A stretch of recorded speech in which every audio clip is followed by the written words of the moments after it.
Baik, Assalamualaikum warahmatullahi wabarakatuh. Perkenalkan, nama saya Akbar dengan NIM 193104047. Prodi PJKRA angkatan 2019. Di sini saya akan memaparkan poin-poin saya, yaitu kompetisi dan kerjasama tim dalam olahraga. Kita langsung saja masuk di poin pertama, yaitu pengertian kompetisi. Definisi kompetisi.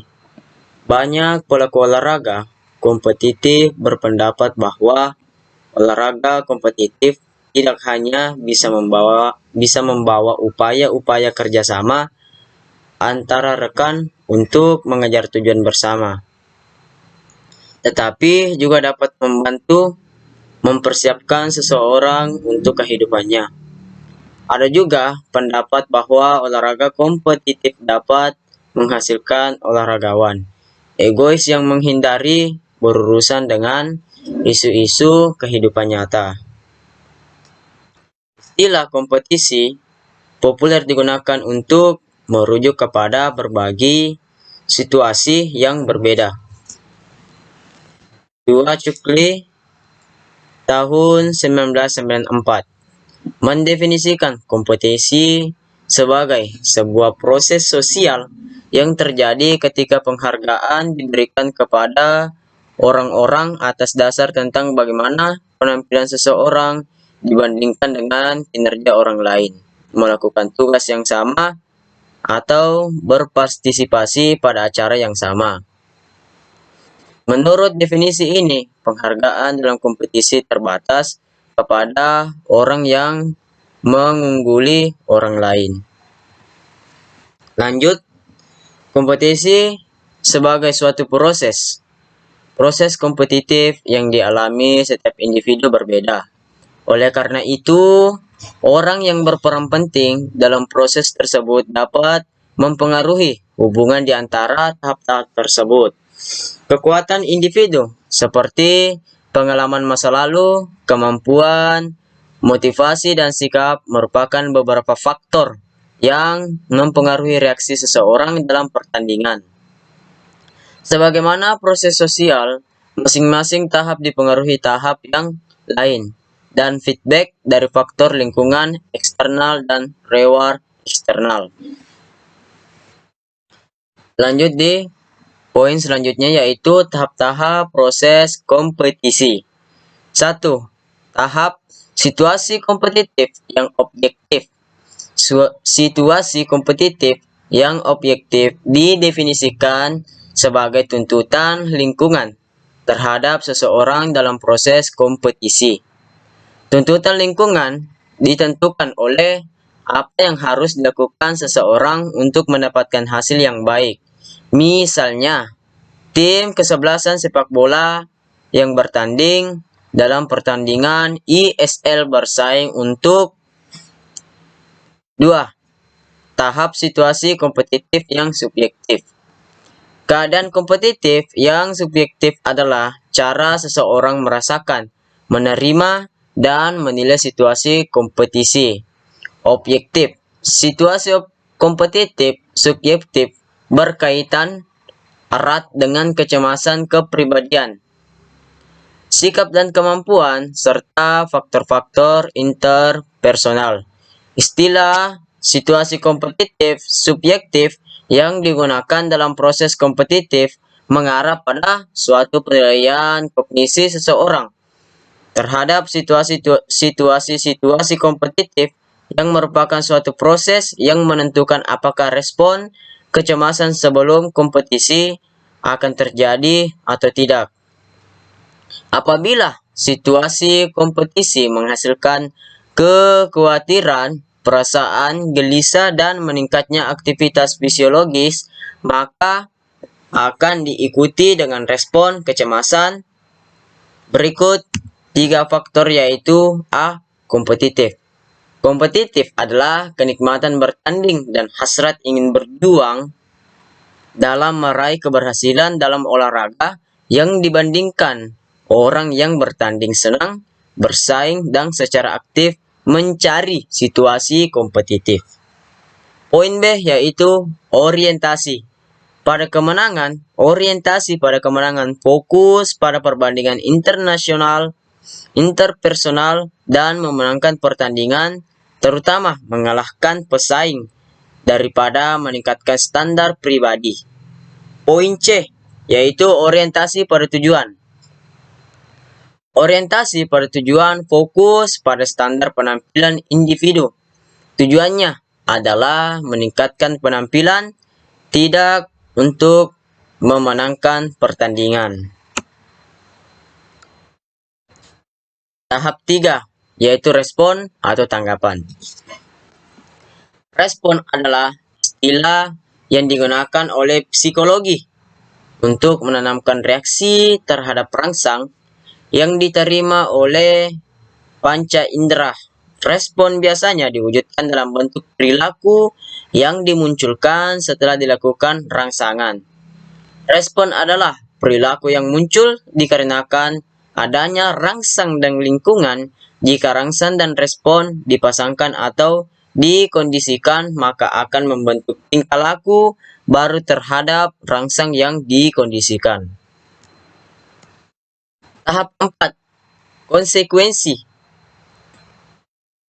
Konsekuensi adalah akibat yang ditanggung seseorang terhadap responnya. Konsekuensi dari keikutsertaannya dalam proses kompetisi olahraga akan membebani dirinya atau mencapai sesuatu dari orang lain, dalam kurung baik nyata atau tidak nyata, yang dirasakan sebagai hadiah atau hukum. Konsekuensi dalam kompetisi sering dimaknai dengan kesuksesan atau pula dengan kegagalan.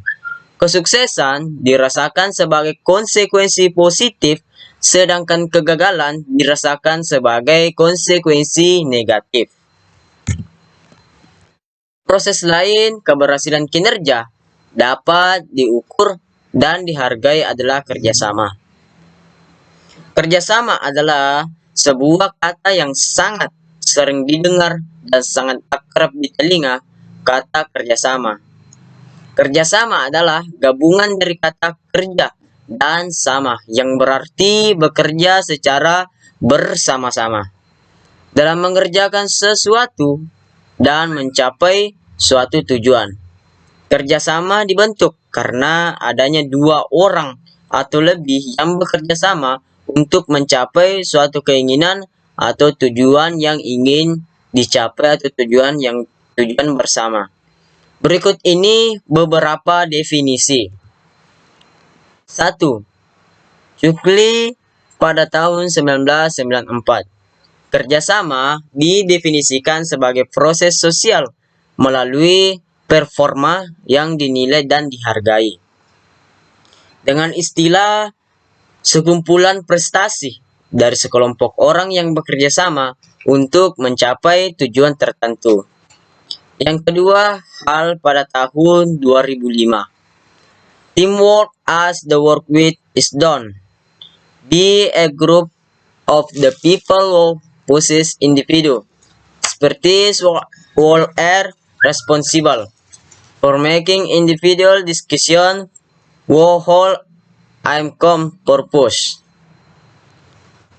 Dan yang ketiga, Boller pada tahun 2005.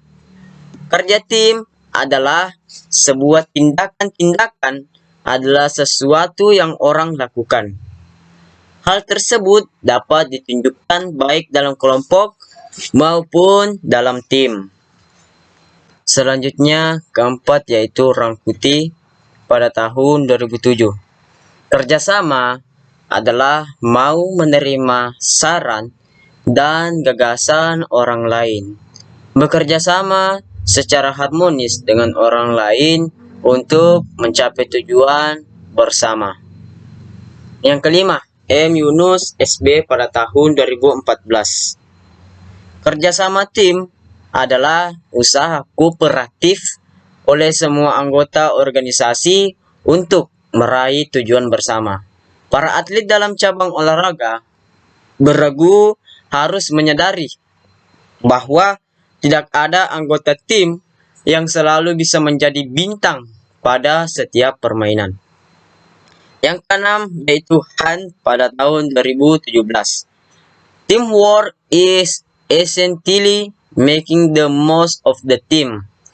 Common purpose, cortex, or in other words, to get as close to the core objective as we can. Yang ketujuh, di Mei pada tahun 2017, kerja tim bisa didefinisikan sebagai bekerja dengan orang lain untuk mencapai tujuan bersama.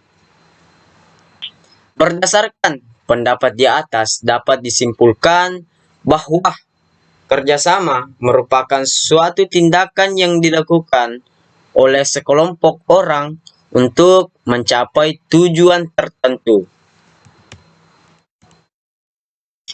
Efek negatif bisa dilihat dari sebuah kompetisi ketika memandang hubungan antara pertandingan dan pertunjukan. Ketika seseorang menang, maka yang lain berarti kalah. Dalam situasi belajar, siswa akan mandiri dan bekerja sendiri dalam mencapai kesuksesan, sehingga kesuksesan dan kegagalan seseorang tidak akan berpengaruh terhadap kelompoknya. Sebaliknya, dalam situasi yang kooperatif, interaksi dicirikan dengan adanya saling ketergantungan antar individu. Dalam situasi belajar, mempengaruhi skor terhadap sekelompoknya sehingga seseorang individu akan bertanggung jawab terhadap keberhasilan dan kegagalan kelompok. Atau untuk dapat menjadi juara harus bekerja sama untuk menjalankan pola permainan yang telah diberikan oleh pelatih. Karena apabila ada satu anggota tim yang tidak menjalankan pola permainan, maka pola tersebut tidak akan berjalan dengan lancar maupun baik. Poin selanjutnya yaitu kompetisi dan kerjasama dalam mencapai prestasi. Charles Garfield dalam kurun 1986 mengidentifikasi 6 sifat yang berhubungan dengan kompetisi dan kerjasama seseorang dalam mencapai prestasi. Yang pertama, misi. Motivasi orang-orang yang punya misi yang sangat alami karena pentingnya terikat pada sesuatu yang dinikmati dan percayai. Yang kedua yaitu etika kerja keras. Penampilan yang dilakukan dan ditampilkan dengan tingkat usaha yang kerja keras dalam. Yang ketiga menggunakan akal. Penampilan maksimal, fokus pada kesehatannya, perkembangannya, dan mengoptimalkan kemampuan dirinya. Yang keempat yaitu etika persiapan yang kuat. Persiapan yang baik akan memperoleh hasil yang baik pula. Yang kelima yaitu suka tantangan dan perubahan. Seseorang yang menyukai tantangan sehingga bisa menilai kemampuannya sendiri. Yang keenam, kemampuan bekerja sama. Kemampuan bekerja sama dengan tim, individu yang hebat menghargai pentingnya berhubungan baik dan kerjasama dengan yang lain atau bisa disebut dengan bekerja sama dengan tim. Nah, poin berikutnya yaitu manfaat kompetisi dan kerjasama dalam olahraga permainan. Berikut ini beberapa manfaat kompetisi dan kerjasama dalam olahraga permainan antara lain. Yang pertama, sebagai pembelajaran untuk memenuhi kebutuhan setiap orang. Dan yang kedua, struktur permainan untuk anak-anak mencakup unsur kompetitif dan kooperatif.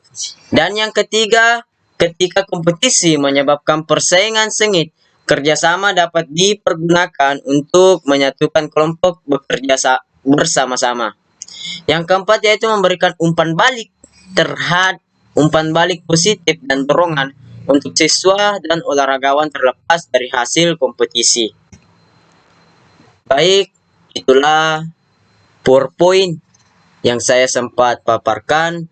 Mudah-mudahan cepat dicerna atau dipahami.